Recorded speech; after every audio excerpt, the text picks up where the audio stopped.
Assalamualaikum warahmatullahi wabarakatuh.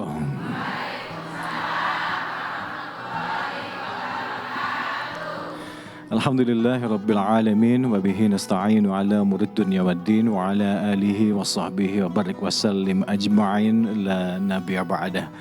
Alhamdulillah wa syukurillah, jumpa kembali di program yang insya Allah selalu memberikan manfaat dan maslahat untuk kita semua dan juga bisa memberikan hasanah, meningkatkan hasanah keimanan dan keislaman kita, yakni di program Metro TV Hasanah Islam. Dan kita kali ini berada di Masjid Al-Khairiyah, tepatnya ada di Menara Syariah di PIK 2. Kali ini bersama saya Hamdan Al-Kafi dan juga telah hadir kali ini bersama kita semua guru kita dan juga beliau intelektual Islam yang dikenal karena keilmuannya. Beliau juga seorang Menteri Agama Republik Indonesia sekaligus Imam Besar Masjid Istiqlal, kebanggaan kita. Beliau adalah Profesor Kiai Haji Nasaruddin Umar. Assalamualaikum Prof. Waalaikumsalam warahmatullahi wabarakatuh. Sekian jazilan Prof kehadirannya kali ini membersamai kita. Kali ini kita akan mengkaji bagaimana kandungan-kandungan ayat suci Al-Quran dengan pendekatan tafsir teosofi karya buku dari tulisan Profesor Nazar sendiri. Prof, kali ini kita juga ditemani oleh ibu-ibu dan bapak-bapak dari majelis pengajian yang ada di seputar masjid di sini, dari Teluk Naga dan juga Kapuk. Assalamualaikum. Allah. Masih semangat li talabil ilminya? Masya Allah. Insya Allah berkah dan juga menambah keimanan dan keislaman kita khususnya di bulan suci Ramadan kita kali ini. Baik, Prof, terkait dengan bahasan kita kali ini kita sekarang langsung mengerucut ke keutamaan dan fadilah dari Ummul Kitab Surah Al-Fatihah. Tafadhal Prof. Iya, kalau kita bicara tentang keutamaan Al-Fatihah tidak cukup 1 jam ya. Begitulah hebatnya surah Al-Fatihah. Sampai kama qala Nabi SAW dalam satu riwayat disebutkan, kalau semua kitab suci itu dipadatkan, maka kesimpulannya pemadatannya adalah Al-Quran.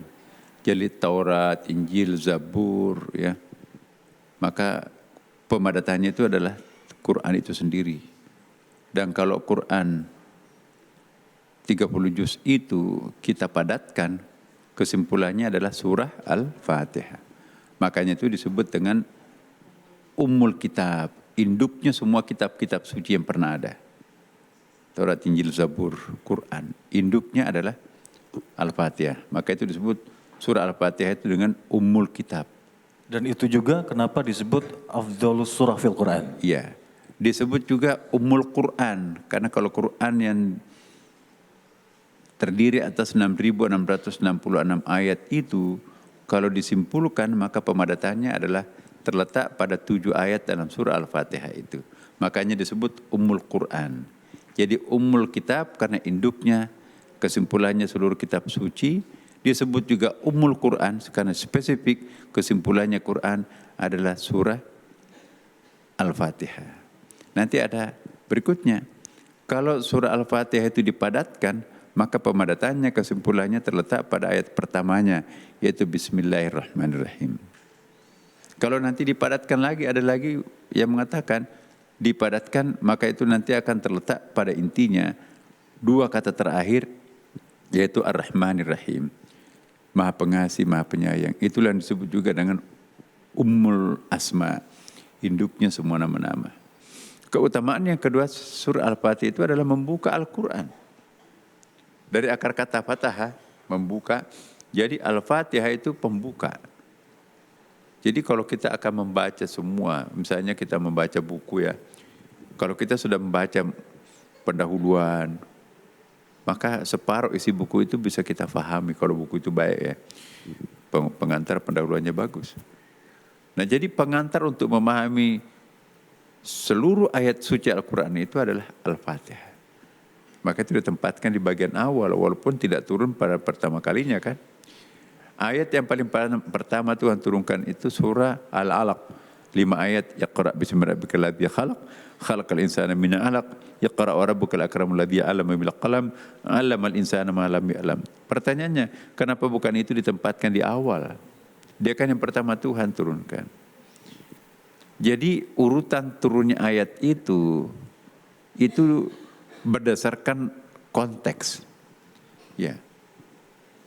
Nanti setelah turun semuanya, kalau di komputer itu ada namanya program di atas itu, kalau kita di Word itu kan ada undo.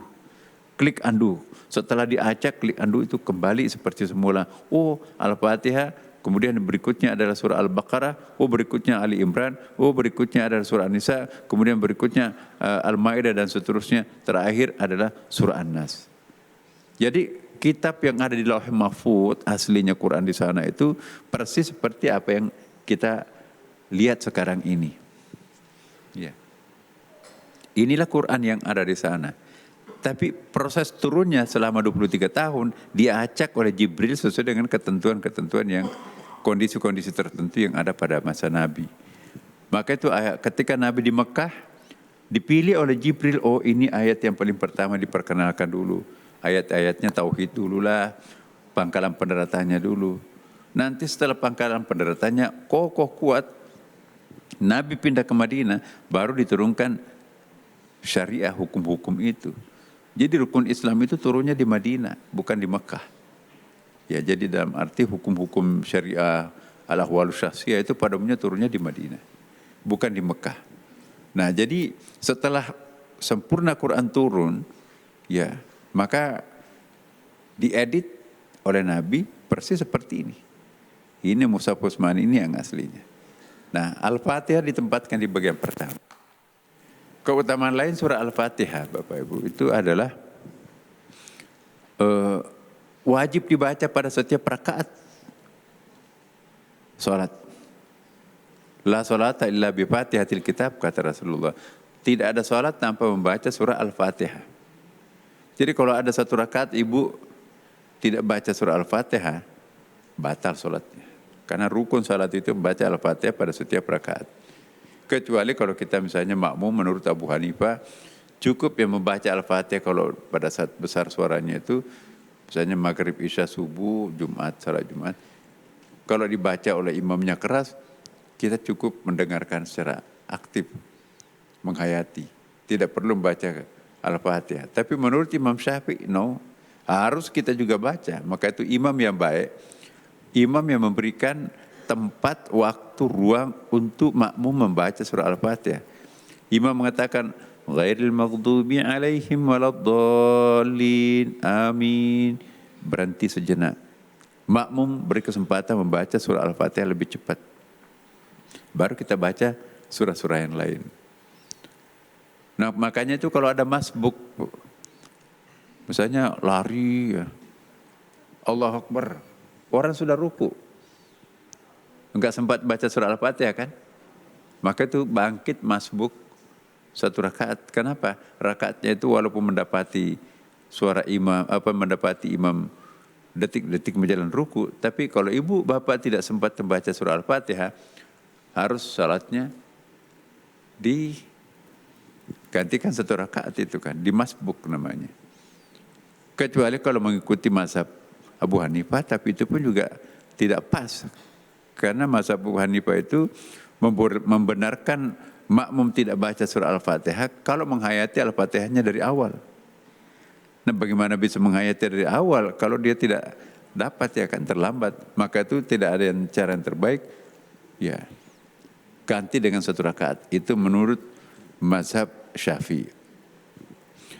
Selanjutnya kelebihan surah Al-Fatihah ini, ya Bapak Ibu, Al-Fatihah ini adalah disebut dengan ummud doa, induknya semua doa.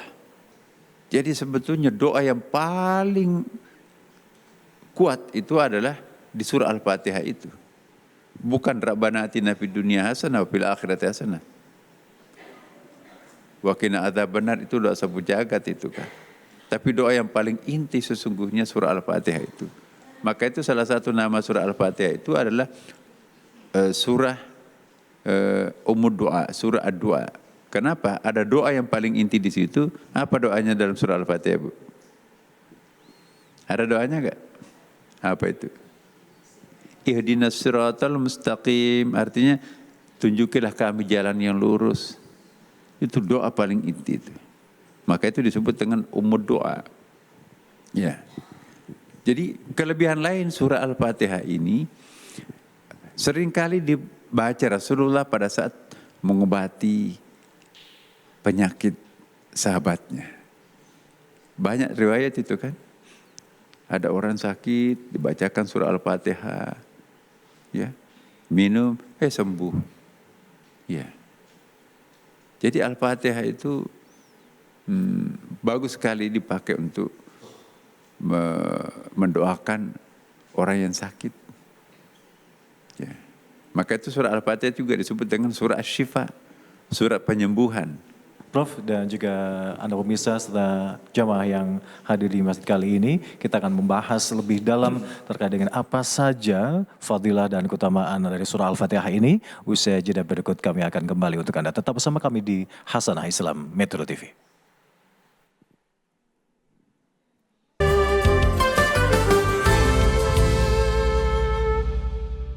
Didukung oleh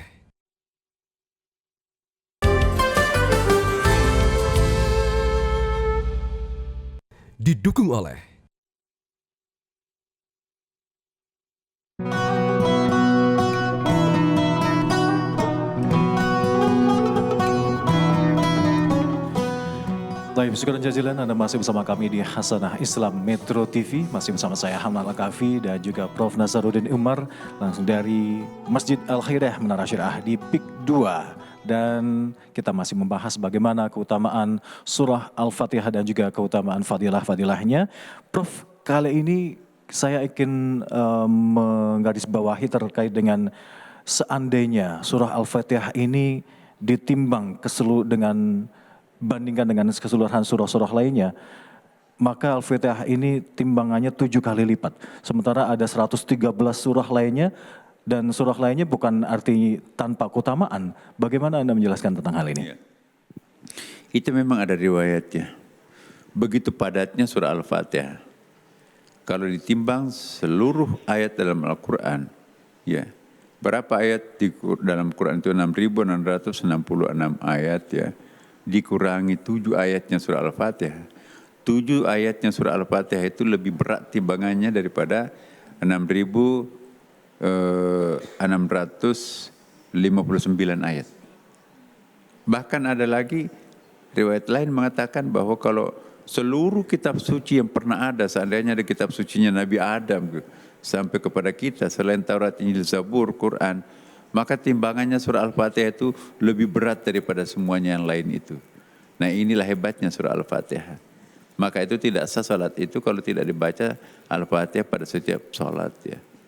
Maka itu fardu ain setiap orang untuk membaca, menghafal surah Al-Fatihah. Kalau ayat-ayat lain ya cukup yang perlengkapan salat aja. Satu ayat sudah bisa itu. Jangan dicicil. Ya, misalnya surah Al-Fatihah itu kan 7 ayat ya.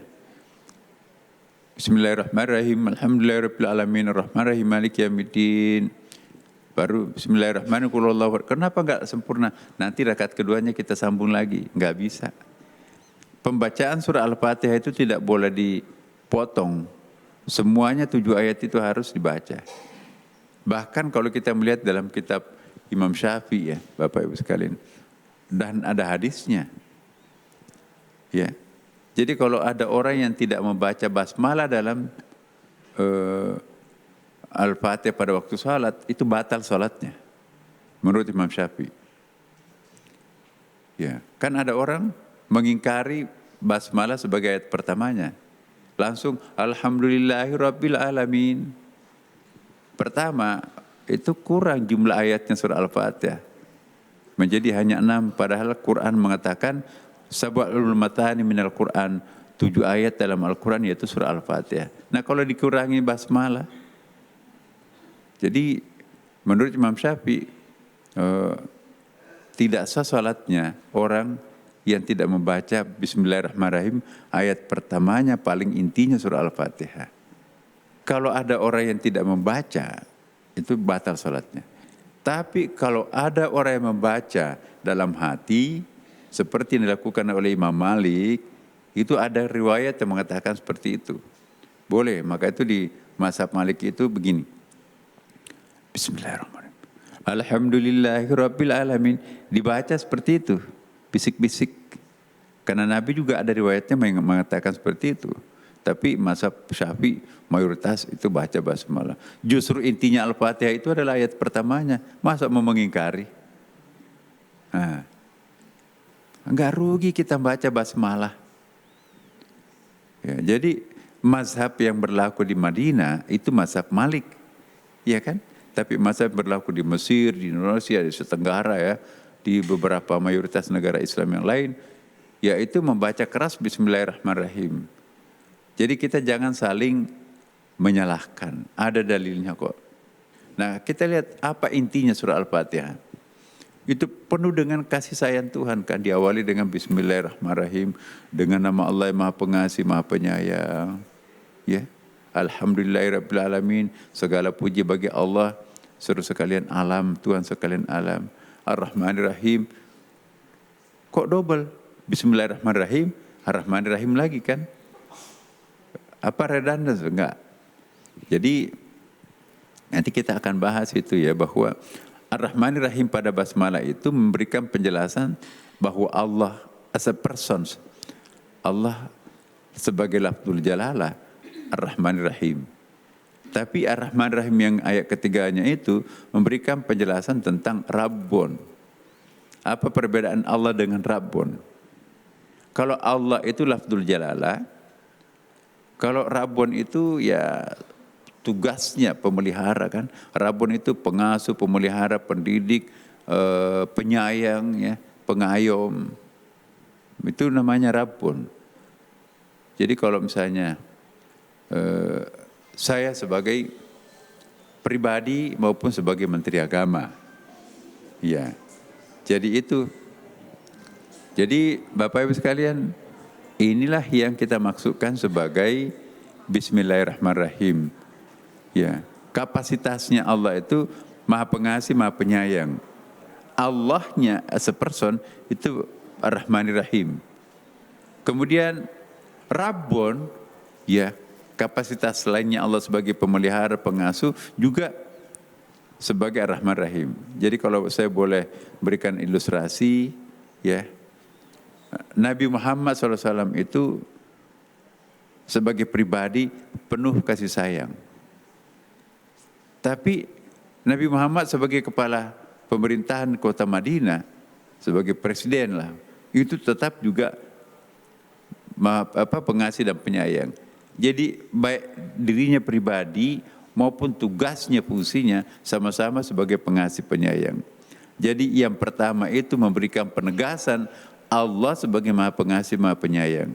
Yang kedua, Rabbun tetap juga Maha Pengasih dan Maha Penyayang. Jadi tidak ada ayat-ayat yang sinonim dalam Quran dalam arti redundant. Redundant itu apa artinya? Kalau bahasa Inggris itu redundant itu mubazir kata-kata. 31 fabi ayyi ala'i rabbikuma tukatiban. Sama kan redaksinya, Bu. Tapi pemaknaannya tidak sama. Konotasinya, distingsinya, stressing pointnya tergantung pada ayat sebelumnya. Itulah yang kita sebut dengan pembedaan fabi ayyi ala'i rabbikuma tukatiban. Yang pertama dan yang sampai ke 31. Berapa kali Bismillahirrahmanirrahim dalam Quran? 114 kali. Pemaknaan 114 kali itu enggak ada yang sama. Basmalahnya surah Al-Fatihah tidak sama artinya pemaknaan Bismillahirrahmanirrahimnya surah Al-Baqarah. Jadi Bismillahirrahmanirrahim surah Ali Imran punya stressing point tersendiri, tidak sama dengan Bismillahnya surah Al-Maidah atau surah An-Nisa. Jadi Bismillahirrahmanirrahim itu walaupun berulang-ulang, tetapi ditentukan pemaknaannya oleh konteks ayat yang dibukanya. Jadi gitu, hebat Quran itu. Hebat, maha hebat Rasulullah, Allah Subhanahu wa taala, ya kan? Jadi susunan Quran yang sedemikian rupa itu pertanda bahwa itu bukan kitab biasa. Tercermin dari surah Al-Fatihah, coba kita lihat. Diawali dengan Bismillahirrahmanirrahim. Alhamdulillahirrahmanirrahim. Jadi kita diminta untuk bertahmid. Kepada siapa? Alhamdulillahi Rabbil Alamin. Ya. Alamin jamak di situ kan tidak disebut Rabbul Alam. Jadi ada alam jamak di situ, ada alam syahada, ada alam barzah ya, ada alam mulk, ada alam jabarut, macam-macam. Apa itu alam? Kullu ma siwa Allah, semua yang bukan Allah itu disebut alam. Berarti banyak alam, makanya itu Tuhan kerajaannya itu bukan hanya kerajaan alam dunia ini, tapi di langit, alam gaib juga, dia semua yang berkuasa. Alhamdulillahi Rabbil Alamin. Tuhan mengasuh, memelihara semuanya. Ya, itulah Allah Subhanahu Wa Taala. Jadi nanti kita akan bahas pada detail ayat per ayat nanti surah Al-Fatihah itu akan sempurna pemahaman kita. Prof, terima kasih terkait dengan bagaimana keutamaan dan fadilah dari surah Al-Quran. Sedikit banyak tadi sudah tercerahkan kita ya Bapak, dan masih banyak lagi. Nanti di segmen selanjutnya kami akan memberikan waktu kepada para jemaah di sini untuk bertanya langsung kepada Prof Nazar. Pemirsa tetap bersama kami di Hasanah Islam Metro TV.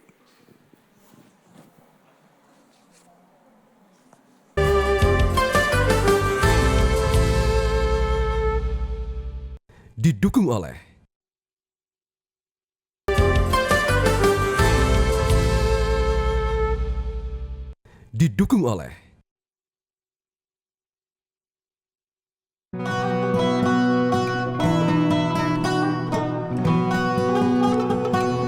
Terima kasih Anda masih menyaksikan Hasanah Islam Metro TV dari Masjid Al-Khairah Menara Syariah PIK 2. Masih bersama saya Hamal Kafi dan juga Prof Nazaruddin Umar. Kita kali ini membahas bagaimana keutamaan serta fadilah dari suratul Fatihah, yakni Ummul Quran atau kandungan-kandungan Qurannya semua terkandung dalam surah Al-Fatihah ini. Dan kini saatnya di segmen ketiga kali ini kami memberi kesempatan kepada para ibu-ibu atau bapak-bapak di sini yang ingin bertanya langsung kepada Prof Nazar. Kita kali ini siapa? Boleh? Dari mana dan siapa namanya? Tafadhal. Assalamualaikum warahmatullahi wabarakatuh. Waalaikumsalam warahmatullahi wabarakatuh. Izinkan perkenalkan nama saya Ibu Patmi dari Majelis Taklim Al-Barokah Kapuk Cengkareng. Izinkanlah saya mau bertanya, Prof. Apakah para nabi sebelum Nabi Muhammad SAW juga membaca surat Al-Fatihah? Itu saja yang saya tanyakan. Terima kasih. Wassalamualaikum warahmatullahi wabarakatuh. Waalaikumsalam warahmatullahi wabarakatuh. Tafadhal, Prof. Secara langsung mungkin tidak, atau Allahu a'lam. Tetapi substansi ajaran semua nabi-nabi itu adalah surah Al-Fatihah itu. Kan tadi dikatakan semua kitab suci yang pernah ada sebelumnya, kesimpulannya atau intinya, intisarinya adalah surah Al-Fatihah. Jadi semua nabi mengamalkan ajaran surah Al-Fatihah. Karena ada yang mengatakan begini, sebetulnya Tuhan sudah cukup memberikan hidayah kepada manusia dengan surah Al-Fatihah itu. Walaupun hanya 7 ayat, tetapi itu sudah mampu menuntun orang itu masuk surga. Akan tetapi Allah Maha Pengasih, Maha Penyayang. Maka ditambahkanlah directionnya itu, petunjuknya itu menjadi 6.666 ayat. Mana yang paling gampang tersesat? Sedikit petunjuknya atau banyak sekali petunjuknya? Kalau banyak petunjuk, bisa nggak kita tersesat? Tidak. Nah, tadinya standarnya itu 7 petunjuk. Karena dia Allah Maha Pengasih, Maha Penyayang, dicukupkan menjadi 6.666 petunjuk. Jadi kalau ada orang yang mau masuk neraka berarti memang pilihannya. Sudah sekian banyak petunjuk masih Sudah tersesat. sedemikian banyak petunjuknya masih memilih ke neraka. Salah siapa? Salah sendiri. Silakan. Baik. Ada lagi dari ibu pengajian di sini? Tafadhal. Silakan Ibu. Dari mana dan siapa namanya? Bismillahirrahmanirrahim. Assalamualaikum warahmatullahi wabarakatuh. Waalaikumsalam warahmatullahi wabarakatuh. Nama saya Ibu Usni dari Majelis Taklim Al-Hijrah, Kecamatan Teluk Naga. Izin Prof, yang ingin saya tanyakan, apakah nabi-nabi sebelum Nabi Muhammad atau para umatnya juga melakukan sholat? Sedangkan dalam Islam perintah sholat ada setelah Isra Mi'raj. Mohon penjelasannya Prof. Wassalamualaikum warahmatullahi wabarakatuh. Waalaikumsalam warahmatullahi wabarakatuh. Tafadhal, Prof. Apa yang dimaksud sholat? Sholat itu adalah penyembahan terhadap Allah, menjalin koneksi dengan Allah, menjalin hubungan mesra dengan Allah. Dalam ilmu saraf namanya istiqaqul kubra, ya kan? Seakar kata dengan silaturahim, ya, salawat, ya, ada kenangan yang indah, salat, salawat, ya, silah dan seterusnya. Itu satu komponen makna itu ya. Jadi semua nabi, semua rasul itu punya kejalinan dengan Tuhan. Salat itu adalah sarana untuk menjalin komunikasi dengan Tuhan. Semakin akrab kita dengan Tuhan, semakin selamat kita. Semakin putus kita hubungan dengan Tuhan, semakin tersesat. Akhirnya kita akan terdampar di mana kita nggak tahu. Nah, jawabannya bahwa semua nabi itu beribadah menyembah kepada Allah. Tapi cara beribadahnya, cara sholatnya berbeda-beda. Misalnya ada pada masa umat terdahulu itu sholatnya Nabi Musa itu hanya 2 kali. Jadi 1 kali pagi, 1 kali petang. Maka itu ketika Isra Mi'raj, Nabi diperintahkan untuk sholat 50 kali sehari semalam. Turun, ketemu dengan Nabi Musa, langit ketujuh. Nek, terlalu berat untuk umatmu itu 50 kali. Saya cuma 2 kali, itu pun juga banyak yang bolos tuh. Nah, jadi tawar-menawar di situ. 50 tadinya, turun, korting 5, 45, kemudian 30, 25, 20, 15 sampai 10, dan 5. Tawar lagi. Kalau minimum seperti saya, kami diwajibkan cuma 2 kali salat. Sampai ke langit, no, sudah mentok. Jangan dikurangi lagi. Jadi waktu salat itu Allah sudah menyusun strateginya sendiri untuk pemanusiaan manusia itu sendiri. Jangan ditawar-tawar lagi. Nah, ada ulama yang mengatakan seandainya Nabi menerima 50 tanpa pamrih, tanpa ada tawar-menawar, maka akan terjadi pemandangan yang sangat indah. Mungkin rezeki yang mengejar manusia, bukan manusia yang mengejar-ngejar rezeki itu. Ya, jadi kalau orang full tawakal seperti kata Rasulullah, maka nanti kita akan jadi seperti burung. Ya. Pergi pagi hari dalam keadaan perut kosong, pulang dalam keadaan perut kekenyangan. Jadi nggak ada depositonya burung tuh, nggak ada savingnya. Kenapa? Tuhan menjamin rezekinya. Kenapa? Tawakalnya sangat kuat. Jadi salatnya orang-orang terdahulu ada, cuma modelnya beda dengan kita kan. Apakah perbedaan itu menyebabkan pertentangan? No, mungkin kondisi waktu itu salatnya cukup 2. Ya, karena belum ada IT, belum ada macam-macam. Kalau kita banyak sekali godaan, maka 5 pun juga itu mungkin jangan yang terasa nggak cukup. Maka itu kita ada sholat sunat ya kan. Jadi tidak boleh terlalu lama kita tidak berkenalan, bermesraan dengan Tuhan. Coba kita lihat. Maghrib, Isya dekat kan? Isya dengan subuh jauh nggak? Supaya nanti jangan terlalu jauh, ada jembatannya namanya apa? Salat tahajud. Ya, subuh dengan zuhur jauh enggak? Ada jembatannya? Salat duha. Duhur dengan asar jauh enggak? Dekat. Makanya enggak ada jembatan di situ kan. Asar dengan maghrib jauh enggak? Dekat, enggak ada jembatannya di situ. Maghrib isya ada jembatannya enggak? Nah, jadi jangan terlalu lama tidak mengingat Allah, menyebut nama Allah. Makanya itu semua waktu-waktu tertentu yang berjarak kita dengan Tuhan, itu ada jembatannya.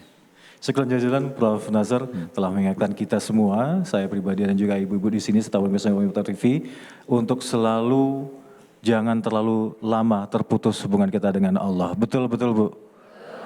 Iya, saya yakin ibu-ibu di sini selalu in touch ya, terkonek dengan Allah Subhanahu wa taala. Amin ya rabbal alamin. Masyaallah. Pemirsa Metro TV dimanapun Anda berada, kami akan kembali untuk Anda usai jeda berikut, tetap bersama kami di Hasanah Islam Metro TV.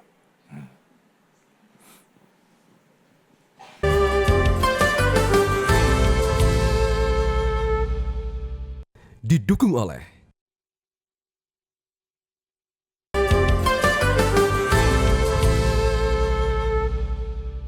Didukung oleh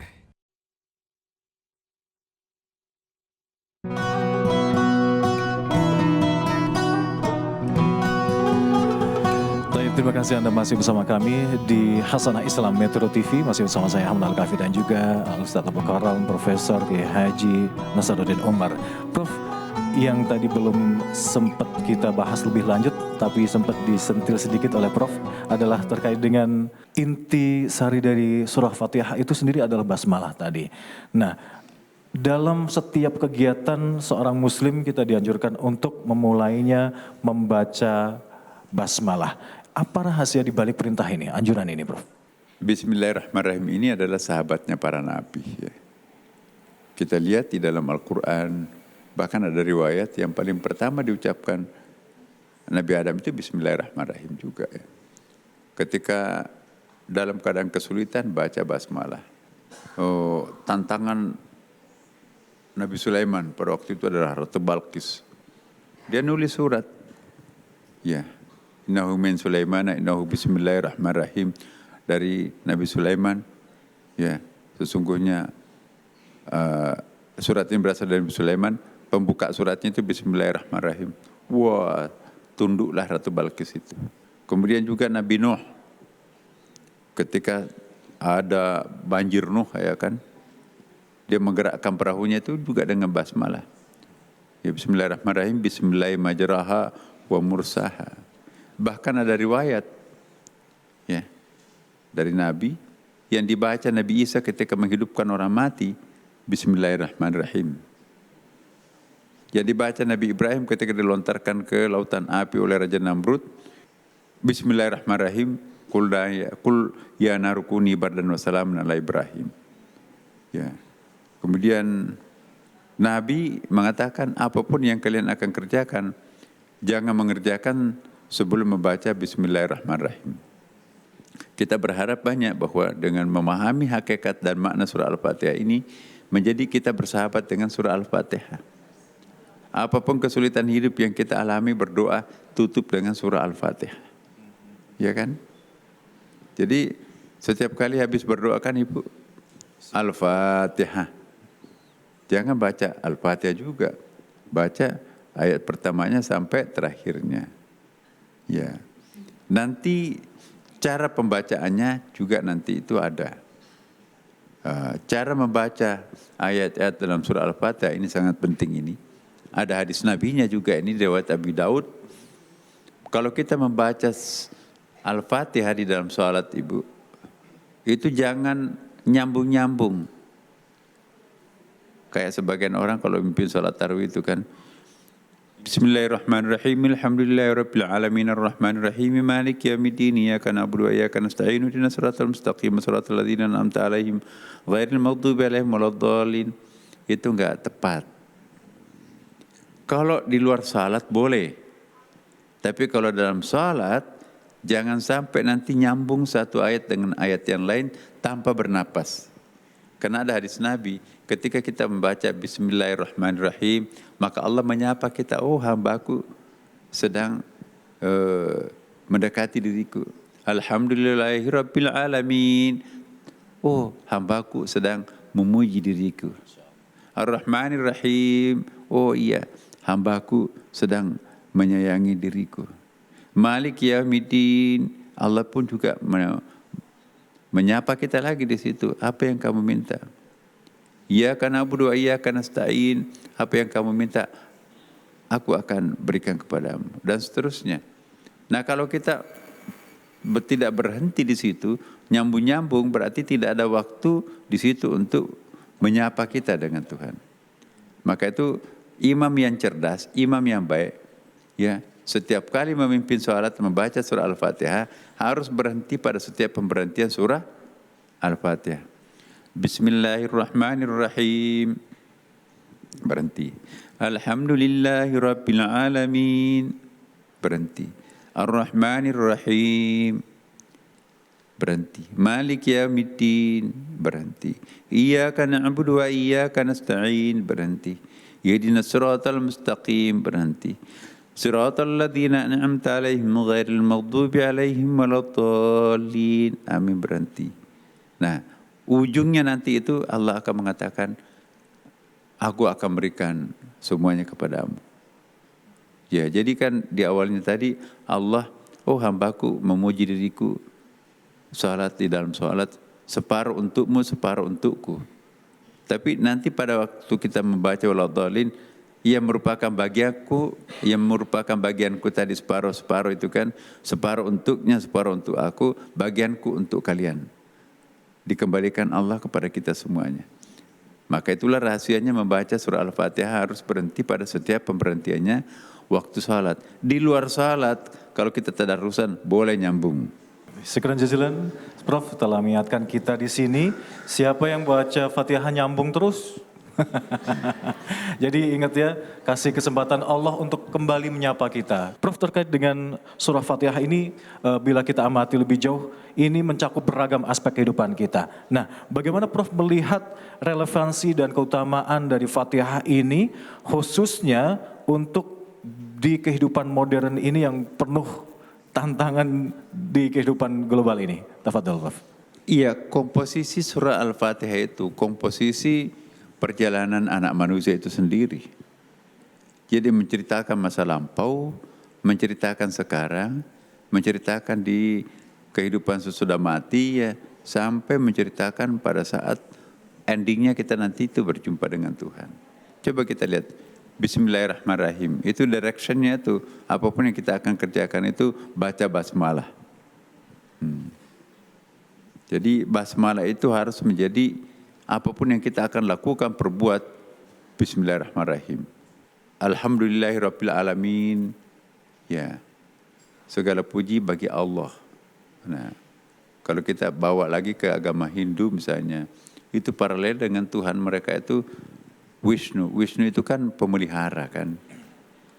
Maka itu pemelihara itu caranya memelihara dewa Tuhan turun ke bawah menjelma menjadi ikan, menjelma menjadi burung. Itulah yang disebut dengan avatar. Siapa yang pernah nonton film Avatar?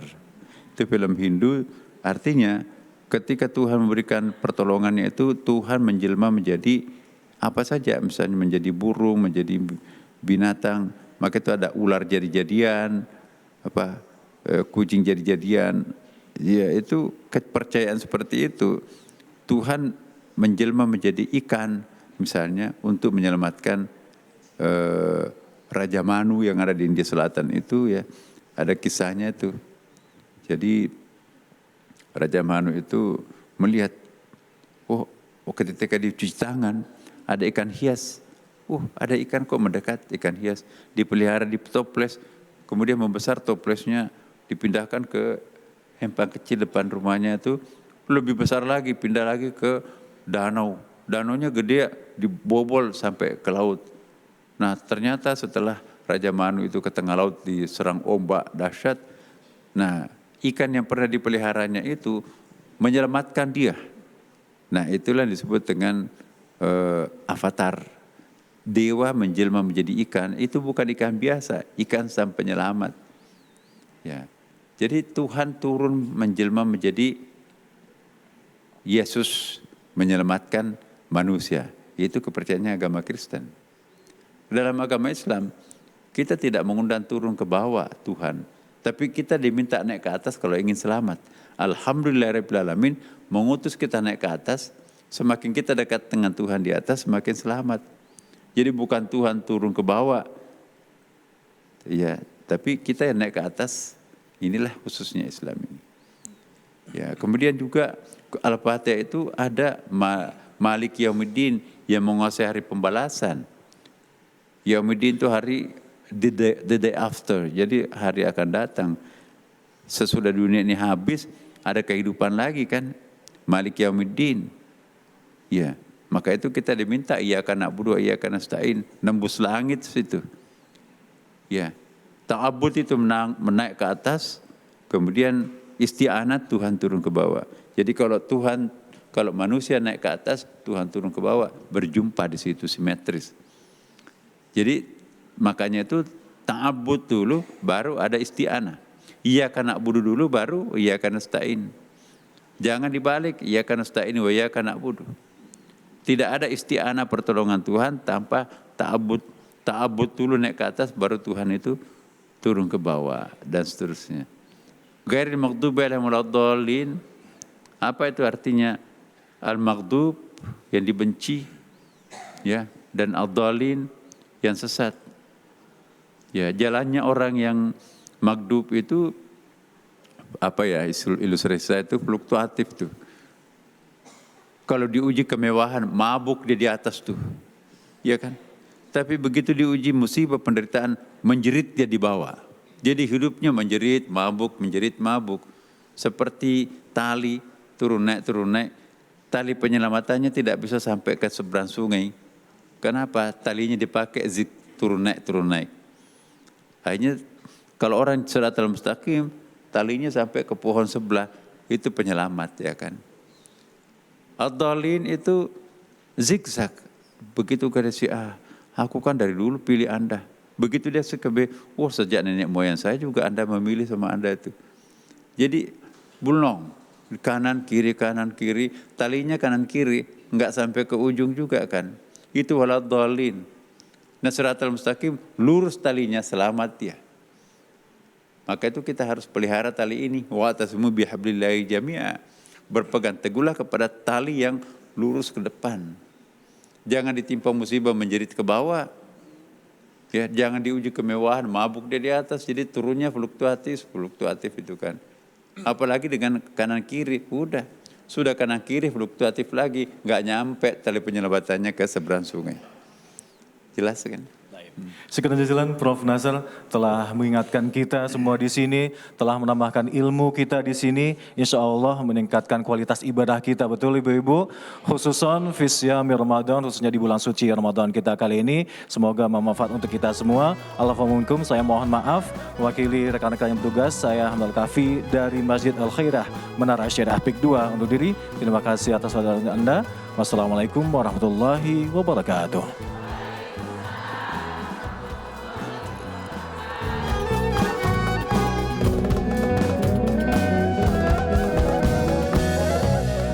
Jelajahi cara baru mendapatkan informasi. Download Metro TV Extend sekarang.